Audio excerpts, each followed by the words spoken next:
Robert ഗ്രീനിന്റെ the 48 loss of power എന്ന പുസ്തകത്തിലെ 29ാമത്തെ നിയമം അവസാനം വരെ പ്ലാൻ ചെയ്യുക. നിങ്ങൾക്ക് ചുറ്റുമുള്ളവർ ഈ പുസ്തകത്തിലെ തന്ത്രങ്ങൾ ഉപയോഗിച്ചേക്കാം. അവരുടെ ഓരോ നീക്കവും ശ്രദ്ധിക്കുക. അധികാരത്തിന്റെ ഈ നിയമങ്ങൾ നിങ്ങളെ ഉയർന്ന സ്ഥാനങ്ങളിലെത്തിച്ചേക്കാം, എന്നാൽ അത് നിങ്ങളുടെ സൗഹൃദങ്ങളെയും സമാധാനത്തെയും നഷ്ടപ്പെടുത്തിയേക്കാം. ആയതിനാൽ നിങ്ങൾക്ക് ഉണ്ടാവുന്ന നഷ്ടങ്ങൾക്ക് ഞങ്ങൾ ഒട്ടും ഉത്തരവാദികളായിരിക്കില്ല. ഈ നിയമം പറയുന്നത് നിങ്ങൾ ഒരു കാര്യം ചെയ്യാൻ തുടങ്ങുമ്പോൾ അതിന്റെ അവസാനം എവിടെയാണെന്ന് മനസ്സിലാക്കണം. എല്ലാ കാര്യങ്ങളുടെയും അവസാനം കാണാനുള്ള കഴിവ് നിങ്ങൾക്കുണ്ടെങ്കിൽ നിങ്ങൾ വലിയ വിജയങ്ങൾ നേടും. നിങ്ങളുടെ ലക്ഷ്യങ്ങൾ, തടസ്സങ്ങൾ, എതിരാളികൾ എന്നിവയെല്ലാം നിങ്ങൾ മുൻകൂട്ടി മനസ്സിലാക്കണം. ഇത് നിങ്ങൾക്ക് എല്ലാ അപകടങ്ങളിൽ നിന്നും ഒഴിഞ്ഞുമാറാൻ സഹായിക്കും. കൂടുതൽ വിശദമായ വിവരണം. ഈ നിയമത്തിന്റെ പ്രധാന തത്വം ദീർഘദൃഷ്ടിയുള്ള ഒരു വ്യക്തിയായിരിക്കുക എന്നതാണ്. ഭൂരിഭാഗം ആളുകളും ഒരു കാര്യം ചെയ്യുന്നത് അതിന്റെ ആദ്യഘട്ടത്തെക്കുറിച്ച് മാത്രം ചിന്തിച്ചാണ്. അവർക്ക് ഭാവിയെക്കുറിച്ച് ഒരു ധാരണയുമുണ്ടാകില്ല. ഇത് അവരെ എളുപ്പത്തിൽ പരാജയപ്പെടുത്താൻ കാരണമാകും. നിങ്ങൾ ഒരു വലിയ കളി കളിക്കാൻ ആഗ്രഹിക്കുമ്പോൾ നിങ്ങൾ എല്ലാ നീക്കങ്ങളെക്കുറിച്ചും മുൻകൂട്ടി ചിന്തിക്കണം. ഒരു കാര്യത്തിന്റെ അവസാനം വരെ പ്ലാൻ ചെയ്യാൻ നിങ്ങൾ താഴെ പറയുന്ന കാര്യങ്ങൾ ശ്രദ്ധിക്കണം. ലക്ഷ്യം വ്യക്തമാക്കുക. നിങ്ങളുടെ ലക്ഷ്യം എന്താണെന്ന് വളരെ വ്യക്തമായി മനസ്സിലാക്കുക.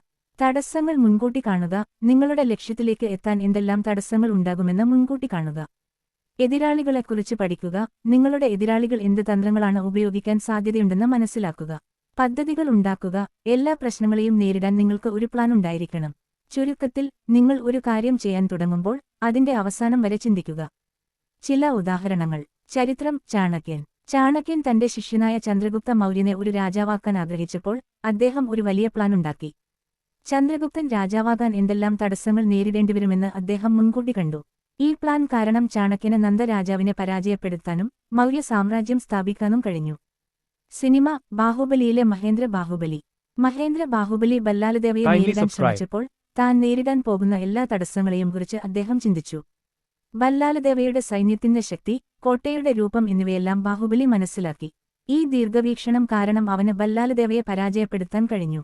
ചരിത്രം. അലക്സാണ്ടർ ചക്രവർത്തി പേർഷ്യൻ സാമ്രാജ്യം ആക്രമിക്കാൻ ശ്രമിച്ചപ്പോൾ അദ്ദേഹം എല്ലാ തടസ്സങ്ങളെയും കുറിച്ച് ചിന്തിച്ചു. പേർഷ്യൻ സൈന്യത്തിന്റെ ശക്തി, ഭൂമിശാസ്ത്രപരമായ പ്രശ്നങ്ങൾ എന്നിവയെല്ലാം അലക്സാണ്ടർ മുൻകൂട്ടി കണ്ടു. ഈ ദീർഘവീക്ഷണം കാരണം അദ്ദേഹത്തിന് വിജയിക്കാൻ കഴിഞ്ഞു. Cinema. The Lord of the rings.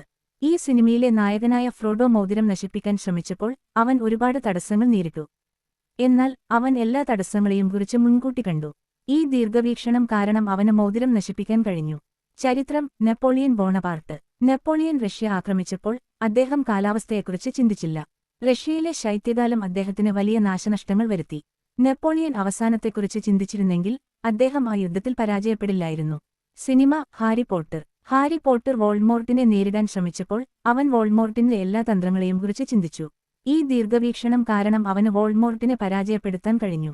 ചരിത്രം. തോമസ് എഡിസൺ വൈദ്യുതി കണ്ടുപിടിക്കാൻ ശ്രമിച്ചപ്പോൾ അദ്ദേഹം എല്ലാ പരാജയങ്ങളെയും കുറിച്ച് മുൻകൂട്ടി കണ്ടു. ഈ ദീർഘവീക്ഷണം കാരണം അദ്ദേഹത്തിന് ഒരുപാട് കണ്ടുപിടുത്തങ്ങൾ നടത്താൻ കഴിഞ്ഞു.